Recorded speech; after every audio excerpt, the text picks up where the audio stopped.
Artificial intelligence അഥവാ AI ഒരു controversial സബ്ജക്റ്റാണ്.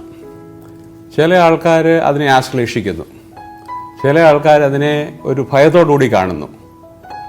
ഒരു കാര്യം തന്നെ, പക്ഷേ അതിൻ്റെ രണ്ട് വശമായിട്ടാണ് ആൾക്കാർ ചെന്ന് ചിന്തിക്കുന്നത്. ഞാൻ ആ കാര്യം ആലോചിക്കുമ്പോൾ ഞാൻ പണ്ട് ഹാസ്യ സാഹിത്യകാരനായ ചെമ്മന ചാക്കോയുടെ ഒരു കവിതയാണ് ഓർമ്മ വരുന്നത്. രണ്ട് അടയ്ക്കാപ്പക്ഷികൾ തമ്മിൽ വഴക്കുണ്ടാക്കും. അവർ ഉറങ്ങുകയാണ്. അവർ ഉണർന്നു വരുമ്പോൾ ഈ അടയ്ക്കാപ്പക്ഷികൾ അങ്ങോട്ടും ഇങ്ങോട്ടും സംസാരിക്കുക. ഒരാൾ പറയുന്നു നേരം വെളുത്തു, ഒരാൾ പറയുന്നു നേരം വെളുത്തില്ല. അപ്പോൾ നേരം വെളുത്തെന്നും വെളുത്തില്ലെന്നും രണ്ട് അടയ്ക്കാപ്പക്ഷി. വെളുത്തെന്ന് പറഞ്ഞതും മടയൻ പക്ഷി, വെളുത്തില്ലെന്നുരച്ചതും മടിയൻ പക്ഷി. അപ്പൊ മടിയനാണെങ്കിൽ കുറച്ച് സമയം കൂടെ ഉറങ്ങണം. വെളുത്തെന്ന് പറഞ്ഞപ്പോൾ മടിയനാ മടയന്റെ മുഖം കൊത്തിപ്പറിക്കുവാൻ പറന്നെടുത്തു. അടിയെങ്കിൽ അടി, ഇടിയെങ്കിൽ ഇടി, അടിപിടി കൂട്ടി തൻ അടയ്ക്കാ പക്ഷി. അപ്പം ഈ ലോകത്താണെങ്കിൽ ആൾക്കാരും രാജ്യങ്ങളും AI എതിർക്കുകയും ആശ്ലേഷിക്കുകയൊക്കെ ചെയ്യുന്നു. ആ സമയത്ത് അങ്ങാണെങ്കിൽ ഒരു AI ഒരു പുതിയ പരീക്ഷണം നടത്തുകയാണ്. ഒരു ആർട്ടിഫിഷ്യൽ ഇൻ്റലിജൻസോ ആർട്ടും കൂടെ ഒരു ഫ്യൂഷൻ ഉണ്ടാക്കിയ ഒരു മൂവി എടുക്കുകയാണ്. അത് നമ്മളിൽ എത്തിക്കുന്ന ഉടനെ തന്നെ എത്തും. അപ്പം ആ മൂവി എടുത്തപ്പോഴുണ്ടായ ആ ഒരു വികാരം നമ്മൾ പലപ്പോഴും തുടങ്ങിയപ്പോഴും അവസാനിക്കുമ്പോഴും രണ്ട് രീതിയിലായിരിക്കും കാണുന്നത്. അപ്പം ആ ഒരു വികാരത്തിനെ കുറിച്ചൊന്ന് പറയാമോ? ആ വികാരത്തെ കുറിച്ച് പറയുമ്പോൾ ഈ ആർട്ടും അതുപോലെ തന്നെ ആർട്ടിഫിഷ്യൽ ഇൻ്റലിജൻസും സാങ്കേതികതയും കലയും സാങ്കേതികതയും കൂടിച്ചേരുക, അതിന് ഏറ്റവും നമ്മൾ അഭിമാനിക്കേണ്ട ഒരു വ്യക്തിത്വം അങ്ങ് തന്നെ. അങ്ങ് കേരളത്തിലുണ്ടായിരുന്ന കാലത്ത് ഇപ്പൊ ചെമ്മനം ചാക്കയുടെ ഹാസ്യ കവിത വളരെ മനോഹരമായി ചൊല്ലിക്കേൾപ്പിച്ചുകൊണ്ട് അതിൻ്റെ ശരിയായ ഒരു സാരാംശത്തിലേക്ക് നമ്മളെ കൊണ്ടുവന്നെത്തിക്കുക. അപ്പോൾ കലയെയും സാഹിത്യത്തൊക്കെ ഇത്രയധികം ഇഷ്ടപ്പെടുന്ന അങ്ങ് എങ്ങനെയാണ് ശാസ്ത്ര സാങ്കേതിക രംഗത്തെത്തിക്കൊണ്ട് അതിനെ പുൽകിക്കൊണ്ട് താങ്കളുടേതായ ഒരുപാട് സംഭാവനകൾ, ഞാൻ മനസ്സിലാക്കിയത് താങ്കളുടെ തന്നെ യുണീക്കായിട്ടുള്ള ചില പ്രോഡക്റ്റുകൾ തന്നെ ഇൻട്രൊഡ്യൂസ് ചെയ്തിട്ടുണ്ടെന്നാണ്. അങ്ങയുടെ പേരിലുള്ള പാറ്റന്റുകളുണ്ട് നിരവധി.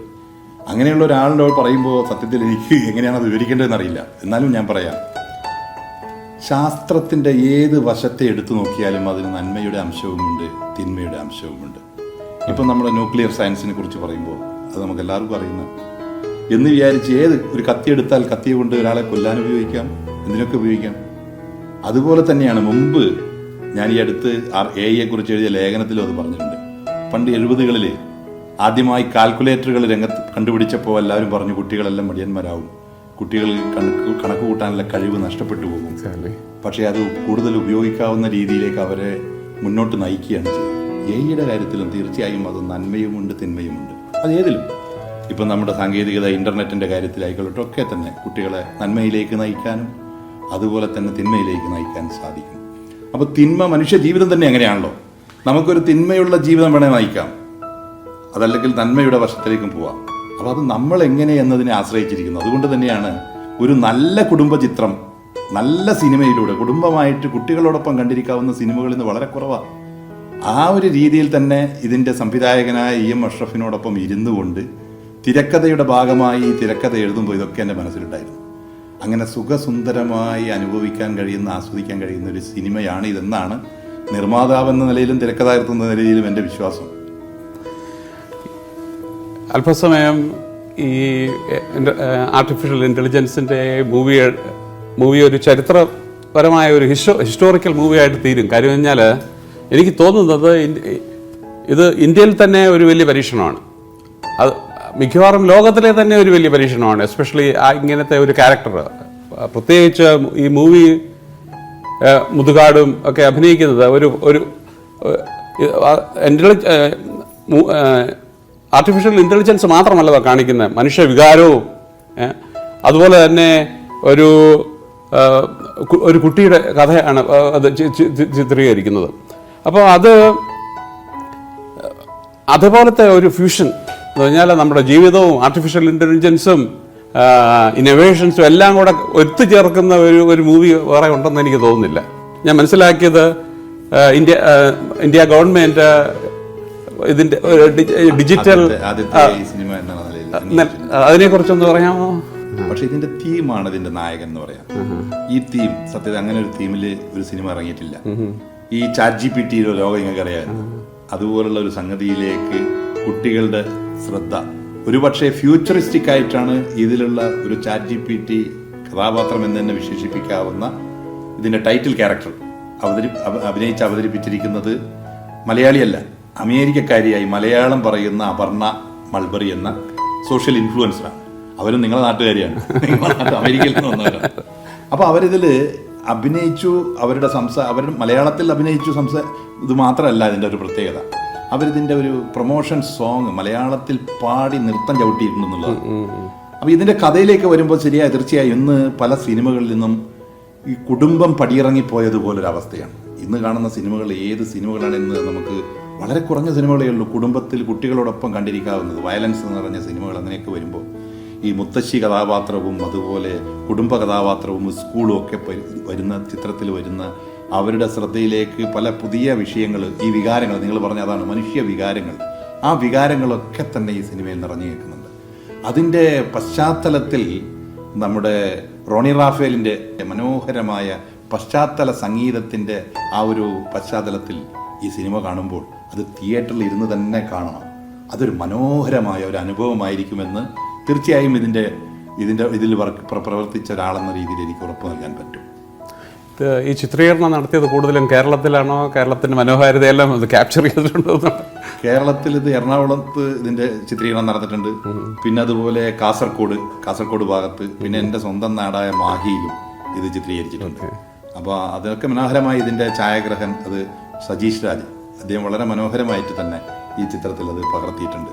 എഡിറ്റിങ്ങും അരിജി നായർ വളരെ മനോഹരമായ എഡിറ്റിംഗ് ആണ്. ഇതിൻ്റെ സംഗീതം നിർവഹിച്ചിരിക്കുന്ന യൂനുസിയോ, അദ്ദേഹത്തിൻ്റെ മകൻ, ചെറിയ മകനാണ്, ഒരു 12 വയസ്സുള്ള, പിന്നെ അദ്ദേഹവും വളരെ മനോഹരമായി പാടിയിട്ടുണ്ട്. അത് ഇതിൻ്റെ വരികൾ എഴുതിയിരിക്കുന്നത് നമ്മുടെ വളരെ സംഗീതത്തിന് ഇതുപോലെ തന്നെ അവാർഡ് കിട്ടിയിരിക്കുന്ന ലിറിക്സ് ഏറ്റവും നല്ല അവാർഡ് കിട്ടിയിരിക്കുന്ന പ്രഭാവർമ്മയാണ്, അദ്ദേഹത്തിൻ്റെ വരികളാണ്. അപ്പോൾ എല്ലാം കൊണ്ടും നല്ലൊരു ടീമാണ് ഇതിൻ്റെ പിന്നിൽ പ്രവർത്തിച്ചത്. എന്ന് വിചാരിച്ചൊരു വലിയ ബിഗ് ബഡ്ജറ്റ് സിനിമയൊന്നുമല്ല, ഒരു വളരെ കൊച്ചു സിനിമ, സുന്ദരമായ സിനിമ. ആ ഒരു സങ്കല്പത്തിൽ ഇരുന്നു കൊണ്ടാണ് ഇത്രയും സുന്ദരമായ രീതിയിൽ സിനിമ കാണാവുന്ന പ്രേക്ഷകർക്ക് തീർച്ചയായും ഇതൊരു അനുഭവമായിരിക്കും. ഒരു കാര്യം കൂടെ ചോദിച്ചോട്ടെ. ഞാൻ മൻസൂറിൻ്റെ മകൻ ഇതിനകത്തൊരു ചെറിയൊരു ഇൻവോൾവ്മെൻ്റ് ഉണ്ടെന്ന് ഞാൻ കേട്ടു. അപ്പോൾ അതുപോലെ നമ്മുടെ ചെറുപ്പക്കാർക്ക് അപ്പോൾ ഇതുപോലെയൊക്കെയുള്ള കാര്യങ്ങൾ ഇൻവോൾവ് ചെയ്യാനും അവർക്കൊരു അതിൽ നിന്ന് സംതൃപ്തി എടുക്കാനും അവരെ മുന്നോട്ട് നയിക്കാനും ഒക്കെ ഉള്ള പല ചാൻസ് ഉണ്ട്. അപ്പോൾ അത് അങ്ങ് പറഞ്ഞു കഴിഞ്ഞാൽ വേറെ 100 കണക്കിന് ചെറുപ്പക്കാരെ അത് സ്വാധീനിക്കും. തീർച്ചയായിട്ടും അത് എൻ്റെ മകൻ ഇതിൻ്റെ സിനിമയുടെ തുടക്കത്തിൽ ഇതിൻ്റെ സംവിധായകനും എന്നോട് പറഞ്ഞിരുന്നൊരു കഥയുണ്ട്. ആ കഥ വളരെ മനോഹരമായി കുട്ടികളെ ആകർഷിക്കുന്ന രീതിയിലുള്ളൊരു കഥയായിരുന്നു. ആ കഥയുടെ കേന്ദ്ര കഥ മാറ്റണമെന്ന് എനിക്ക് തോന്നിയത് എൻ്റെ ഏറ്റവും ഇളയ മകനല്ല, ഇവിടെ +2 പഠിക്കുമ്പോൾ, സൗദി അറേബ്യയിൽ തന്നെ +2 പഠിക്കുമ്പോൾ ഇൻ്റർനാഷണൽ ഇന്ത്യൻ സ്കൂളിൽ അവൻ ഒരു ദിവസം എൻ്റെ അടുത്ത് പറഞ്ഞു, ഇപ്പോൾ നിങ്ങളെ സിനിമയിൽ നിങ്ങൾ ഇങ്ങനെ ഒരു കഥാപാത്രത്തെ കൊണ്ടുവന്നാൽ നല്ലതായിരിക്കുമെന്ന് പറഞ്ഞു. അവനാണ് AI, അതായത് ChatGPT ഒക്കെ എനിക്ക് പരിചയപ്പെടുത്തി തന്നുകൊണ്ട് ഒരു 1.5 വർഷം മുമ്പ് എൻ്റെ ശ്രദ്ധയിൽപ്പെടുത്തുന്നത് തന്നെ. അപ്പോൾ അവൻ്റെ ഇൻവോൾവ്മെൻറ്റ് അങ്ങനെയാണ് ഈ സിനിമയിൽ കടന്നു വരുന്നത്. അങ്ങനെ ഞാൻ അവനുമായിട്ട് സംസാരിക്കുകയും അതാണ് ഇന്ന് നമ്മൾ ചെയ്യേണ്ടത്. നമ്മൾ കുട്ടികളൊക്കെ മാറ്റി നിർത്തുകയാണ് പല കാര്യങ്ങളിലും. ചിലതൊക്കെ നമുക്ക് കുട്ടികളിൽ നിന്നും പഠിക്കാനുണ്ട്. അതുകൊണ്ട് തന്നെയാണ് ഈ സിനിമ ഞാൻ പറഞ്ഞത് കുട്ടികളോടൊപ്പം കാണുന്നത് പറയുന്നത് കൊണ്ടാണ്. എൻ്റെ മകൻ ഈ ഒരു തിരക്കഥ ചെയ്യുന്നതിൽ എന്നെ സ്വാധീനിച്ചപ്പോൾ ഞാനതിൻ്റെ സംവിധായകനോട് പറഞ്ഞപ്പോൾ തീർച്ചയായും നമ്മുടെ കേന്ദ്ര കഥയിൽ മാറ്റം വരുത്താം. അങ്ങനെയാണ് നമ്മൾ രണ്ടുപേരും ഇരുന്നുകൊണ്ട് ഒരു AI തീമിലേക്ക് ഈ കഥ കൊണ്ടുവരുന്നത്. വളരെ നന്നായി. അത് കഴിഞ്ഞാൽ ഇതേപോലെയുള്ള ചിത്രങ്ങൾ നമ്മുടെ സാധാരണഗതിയിൽ നമ്മൾ പ്രായമുള്ള ആൾക്കാരാ പല മൂവികളും കാണുന്നത്, അതിന് ഫാമിലി മൂവീസ്. കുട്ടികൾക്ക് അതിനകത്ത് വലിയ താല്പര്യം കാണില്ല.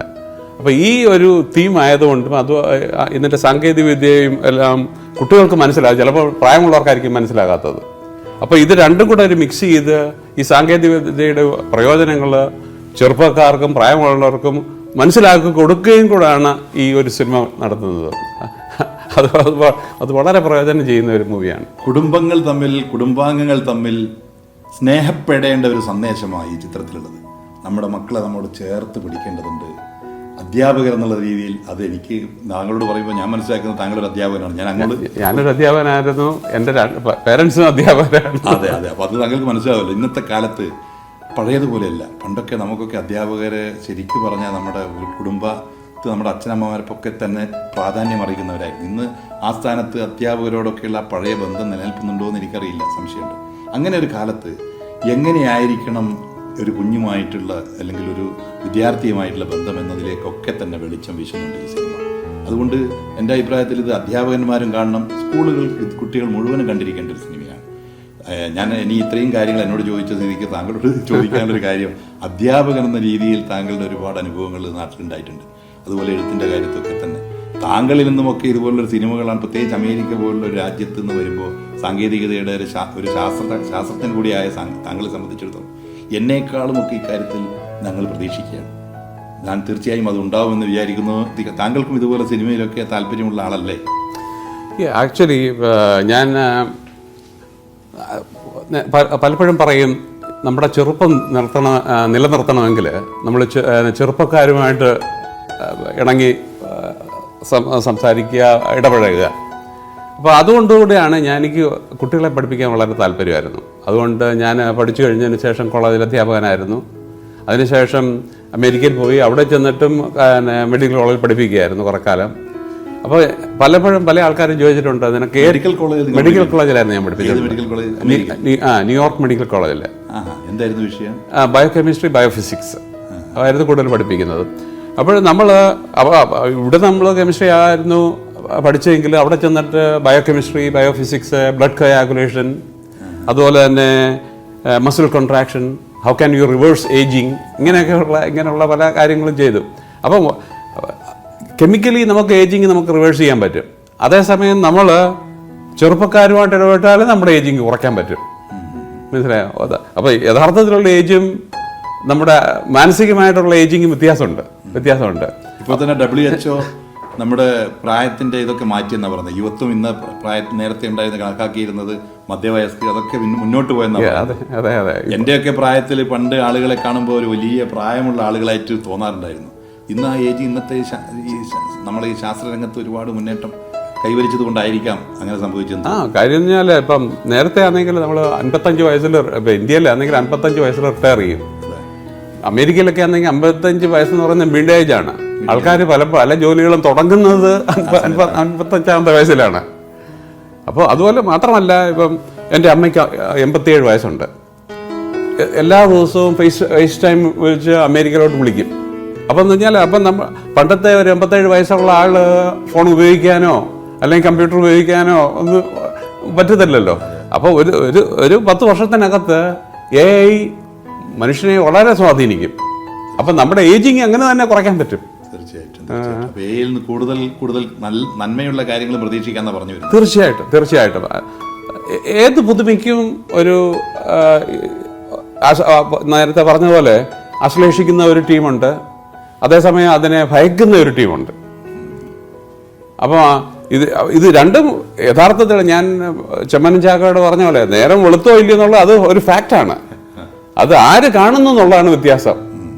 മടയനാണെങ്കിൽ നേരം വെളുത്തു നമുക്ക് എണ്ണീക്കാം പറഞ്ഞു, അതേസമയം മടിയനാണെങ്കിൽ പിന്നെയും കുറച്ചുകൂടെ ഉറങ്ങണം, അതുകൊണ്ട് അവൻ പറഞ്ഞു നേരം വെളുത്തില്ല എന്നും പറഞ്ഞ് അവർ ചണ്ട കൊള്ളുന്നത് വളരെ ഭംഗിയായിട്ട് പുള്ളി ചിത്രീകരിച്ചിട്ടുണ്ട്. അപ്പോൾ അതാണ് ലോകത്തിൽ എപ്പോഴും നടക്കുന്നത്. ഏത് കാര്യത്തിനും സത്യം ഒന്നേ ഉള്ളൂ, പക്ഷെ അത് പല രീതിയിലും പല ആൾക്കാരും പല രീതിയിൽ കാണുകയാണ്. ഏയുടെ കാര്യം അത് തന്നെ.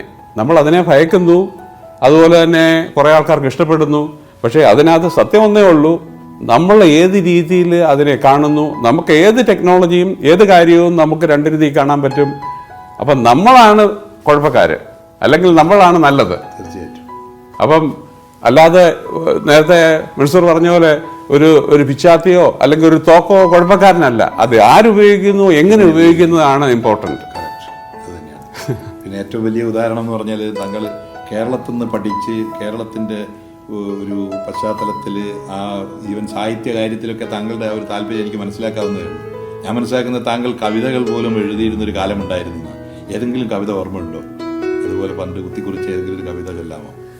ഒരിക്കലും മനോരമയിൽ സ്വാതന്ത്ര്യത്തിൻ്റെ ഒരു എത്രാമത്തെ വർഷമാണെന്ന് ഞാൻ ഓർക്കുന്നില്ല, ഒരു ചെറിയ സ്കൂളിലായിരുന്നില്ല, പ്രീ ഡിഗ്രിക്ക് പഠിക്കുന്ന സമയമാണെന്ന് തോന്നുന്നു. അപ്പം വെറുതെ ഒരു മനോരമയ്ക്ക് ഒരു ചെറിയ ഒരു കവിത അയച്ചു. അപ്പോൾ അത് അവർ പബ്ലിഷ് ചെയ്തു ഫ്രണ്ട് പേജിൽ തന്നെ. ആ കവിത ഓർമ്മയുണ്ടോ? ഈ സ്വാതന്ത്ര്യത്തിൻ്റെ ഡെഫിനിഷനാണ് ഫ്രണ്ട് പേജിൽ അത് പബ്ലിഷ് ചെയ്തു. അത് സ്വാതന്ത്ര്യം എന്ന് പറഞ്ഞാൽ എന്താണ് അതിൻ്റെ ഡെഫിനിഷൻ. അപ്പം എൻ്റെ സ്വാതന്ത്ര്യത്തിൻ്റെ ഡെഫിനിഷൻ എന്ന് പറയുന്നത് ഇച്ഛയ്ക്കൊത്തു നടക്കാനൊക്കാത്ത അസ്വാതന്ത്ര്യം സ്വാതന്ത്ര്യം. ഇച്ഛയ്ക്കൊത്തു നടക്കാനൊക്കാത്ത അസ്വാതന്ത്ര്യം സ്വാതന്ത്ര്യം.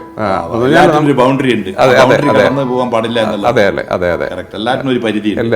ആ പരിധി വിട്ടുകൊണ്ട് പോകാൻ പാടില്ലാത്ത സ്വാതന്ത്ര്യമാണ് സ്വാതന്ത്ര്യം. അപ്പൊ അന്ന് എനിക്ക് കുഞ്ഞുണ്ണിയെ വളരെ എന്നെ സ്വാധീനിച്ചിട്ടുണ്ട്. അതുപോലെ തന്നെ കടമ്പനിട്ട ഒക്കെ സ്വാധീനിച്ചിട്ടുണ്ട് നമ്മളെ. അപ്പോൾ ഇതാണെങ്കിൽ ഈ 2 വരിയേ ഉള്ളൂ പിന്നെ അത് സ്വാതന്ത്ര്യത്തിൻ്റെ ഡെഫിനിഷൻ. പക്ഷെ അത് എനിക്ക് അത് ഇഷ്ടപ്പെട്ടു. അത് പബ്ലിഷ് ചെയ്ത് വന്നപ്പോഴാണ് എനിക്ക് കൂടുതൽ ഇഷ്ടപ്പെട്ടത്. അപ്പോൾ ഞങ്ങൾ പ്രതീക്ഷിക്കുന്നത് നിങ്ങളിൽ നിന്ന് ഇതുപോലുള്ള വലിയ വലിയ കാര്യങ്ങൾ ഇനി വരണം എന്നാണ്. കാരണം ഇത്രയും കേരളത്തിലുണ്ടായിരുന്ന ആ കാലത്തുനിന്ന് അങ്ങ് മാറി US എത്തിയതിന് ശേഷം താങ്കൾ ഇത് ഒരു മെഡിക്കൽ കോളേജിൽ ലെക്ചറായിട്ട് കുറച്ച് കാലം ഉണ്ടായിരുന്നു. അതിനുശേഷം വലിയ കമ്പനികൾ ഏതൊക്കെ കമ്പനികൾ? ഞാൻ ഷ്ലംബർജെ എന്ന് പറയുന്ന കമ്പനി എന്ന് പറഞ്ഞാൽ ലോകത്തിലെ ഏറ്റവും വലിയ ഓയിൽ സർവീസ് കമ്പനിയാണ്. അപ്പോൾ അവിടെ 17 വർഷത്തോളം ഉണ്ടായിരുന്നു പല റോളിൽ. പിന്നെ ആദ്യം റിസർച്ചിലാണ് തുടങ്ങി കഴിഞ്ഞിട്ട് നമ്മൾ ആദ്യത്തെ ഒരു 10 മാസം കൊണ്ട് തന്നെ ലോകത്തിൽ ഇന്നുവരെ ആരും കണ്ടുപിടിക്കാത്ത ഒരു പർട്ടിക്കുലർ പ്രോഡക്റ്റ് ഉണ്ടാക്കി. എന്ന് പറഞ്ഞാൽ ലോകത്തിൽ ഈ ഫ്രാക്കിംഗ് എന്ന് പറഞ്ഞാൽ ഓയിൽ പ്രൊഡ്യൂസ് ചെയ്യുന്ന ഫ്രാക്കിംഗ് എന്ന് പറയുന്ന ഒരു പ്രോസസ്സുണ്ട്. അപ്പോൾ അതിന് ഇന്ത്യയിൽ ഉൽപ്പാദിപ്പിക്കുന്ന ഒരു പ്രോഡക്റ്റ് ഉണ്ട്, ഗ്വാർ. അപ്പോൾ അത് ചിലപ്പോൾ കിട്ടാതെ വരും. അപ്പം ലോകത്തിലുള്ള ഫ്രാക്ചറിങ് മുഴുവൻ സ്ലോ ഡൗൺ ആവും. അപ്പോൾ അതിന് എപ്പോഴെങ്കിലും ഗ്വാർ ഇല്ലാതായി കഴിഞ്ഞാൽ അതിന് പകരമായിട്ട് ഉപയോഗിക്കത്തക്ക രീതിയിലുള്ള ഒരു ടെക്നോളജി ഡെവലപ്പ് ചെയ്തു. അത് ലോകത്ത് തന്നെ ആദ്യമായിട്ടായിരുന്നു. അതെ അതെ, ലോകത്തിൽ തന്നെ ആദ്യമായിട്ട് ഡെവലപ്പ് ചെയ്ത ജോലി ചെയ്തുകൊണ്ടിരിക്കുന്നത്. അതെ അതെ അതെ. അതിനുശേഷം ഞാൻ വെതർഫോർഡിലുണ്ടായിരുന്നു.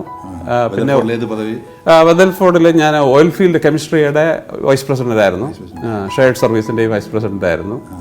പിന്നെ അതിനുശേഷം ലൂബ്രിസോൾ, വാറൻ ബഫറ്റിൻ്റെ കമ്പനിയാണ് ലൂബ്രിസോൾ, അവിടെയും വൈസ് പ്രസിഡന്റ് ആയിരുന്നു. അതിനുശേഷമാണ് നമ്മൾ തന്നെത്താനെ കമ്പനി തുടങ്ങിയത്.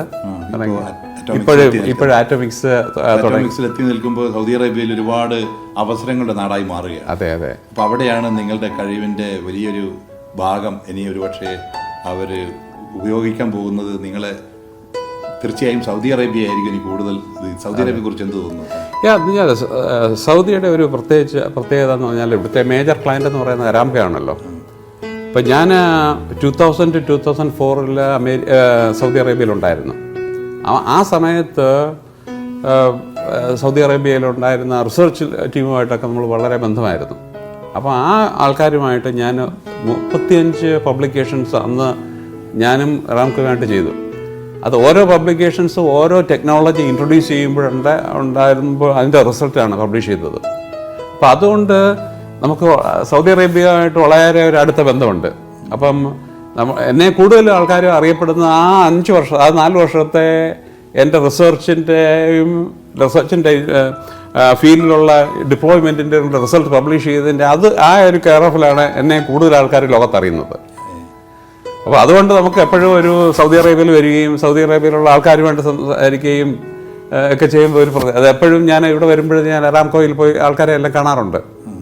അപ്പോൾ ഇവിടെ നല്ലൊരു, പ്രത്യേകിച്ച് ഇത് ഇന്ത്യയുടെ വളരെ അടുത്താണല്ലോ. അപ്പം നമ്മുടെ ഈ സൗദി അറേബ്യയിൽ ഒത്തിരി ഇന്ത്യക്കാർ സയൻറ്റിസ്റ്റുകളും പല ജോലികൾ ചെയ്യുന്ന ആൾക്കാരുണ്ട്. ഇപ്പം നമ്മുടെ ആറ്റോമിക്സിൽ തന്നെ പല ഇന്ത്യക്കാരുണ്ട്. അപ്പം വളരെ അടുത്താണ്, നമുക്ക് റിസോഴ്സസ് ഒത്തിരി ഉണ്ട്. അപ്പോൾ നമ്മളെ ഇന്ത്യക്കാർക്കും മറ്റ് നമ്മുടെ അയൽ രാജ്യങ്ങൾക്ക് ഉള്ള ആൾക്കാരെയൊക്കെ നമ്മുടെ കമ്പനിയിൽ വെൽക്കം ചെയ്യുന്നു. ആ റിസോഴ്സസൊക്കെ വളരെ പ്രയോജനപ്പെടും. അതുപോലെ തന്നെ കമ്പനി വളരെ അറ്റോമിക്സിൻ്റെ പ്രവർത്തനം താങ്കൾ അമേരിക്കയിൽ നിന്ന് ഇവിടെ വരുമ്പോൾ തീർച്ചയായിട്ടും ഇന്ത്യയിലും സൗദി അറേബ്യയിലൊക്കെ വ്യാപിച്ചു കിടക്കുമ്പോൾ എനിക്ക് തോന്നുന്നത് ഇപ്പോൾ ഈ കുറഞ്ഞ സംസാരത്തിനിടയിൽ താങ്കളെ വിശേഷിപ്പിക്കേണ്ടത് ഒരു അധ്യാപകനായിട്ട് മാത്രമല്ല ഒരു സാഹിത്യകാരനായിട്ട് പോലും കവിതയൊക്കെ ഇത്ര മനോഹരമായി എഴുതിയ പഴയ കാലഘട്ടം, ഇതൊക്കെ ചേർന്ന് താങ്കളിൽ നിന്നാണ് ഇനി ഒരു പുതിയ സൃഷ്ടി സത്യത്തിൽ നമ്മൾ പ്രതീക്ഷിക്കുന്നത്. എനിക്ക് തോന്നുന്നു നിങ്ങളോടൊപ്പം ഇത്രയും നേരം ചെലവഴിക്കാൻ സാധിച്ചത് തന്നെ ഒരു വലിയ ഭാഗ്യമായി കരുതുകയാണ്. തീർച്ചയായും താങ്കളിൽ നിന്ന് ഒരു വലിയ കലാസൃഷ്ടികൾ നമ്മൾ പ്രതീക്ഷിക്കുക. കാരണം ഒരുപാട് ശാസ്ത്ര സാങ്കേതിക രംഗത്തൊക്കെ ഒരുപാട് കാര്യങ്ങൾ താങ്കളുടേതായി വന്നിട്ടുണ്ട്. അപ്പോൾ ഞാൻ പ്രതീക്ഷിക്കുന്നത് ഇനി അങ്ങോട്ട് ഇതുപോലെ ഞങ്ങൾക്കൊക്കെ ഒരു നല്ല സിനിമ ഒക്കെ ചെയ്യാൻ പറ്റിയതുപോലെ ഇതെല്ലാം കൂടി ചേരുന്ന ഒരു പുതിയ തലമുറക്ക് ഒരുപാട് പ്രചോദനം നൽകുന്ന കാര്യങ്ങൾ നിങ്ങളിൽ നിന്നുണ്ടാവട്ടെ എന്നാണ് എൻ്റെ പ്രാർത്ഥന. തീർച്ചയായും അത് ഉണ്ടാവുക തന്നെ ചെയ്യും. തിയേറ്ററിൽ തന്നെ പോയി കുടുംബമായിട്ടും സ്കൂളുകളിൽ നിന്ന് കുട്ടികളുമായിട്ട് ഒരു ഗ്രൂപ്പായിട്ട് പോയി ഇത് കാണണം. ഇത് വലിയൊരു മാറ്റം നമ്മുടെ പറയുന്നത് കുട്ടികൾക്കും ചെറുപ്പക്കാർക്കും ഇന്ത്യക്കാർക്കും മുഴുവനും പ്രചോദനമാവുന്ന ഒരു സയന്റിസ്റ്റ് എന്ന് മാത്രം അദ്ദേഹത്തെ വിശേഷിപ്പിച്ചാൽ പോരാ. തീർച്ചയായും അദ്ദേഹത്തിൽ നിന്ന് നല്ല സൃഷ്ടികൾ നമ്മൾ പ്രതീക്ഷിക്കുന്നുണ്ട്. നിങ്ങളുടെ ഈ നല്ല നന്മയുള്ള വാക്കുകൾക്ക് ഒരുപാട് നന്ദി. Thank you.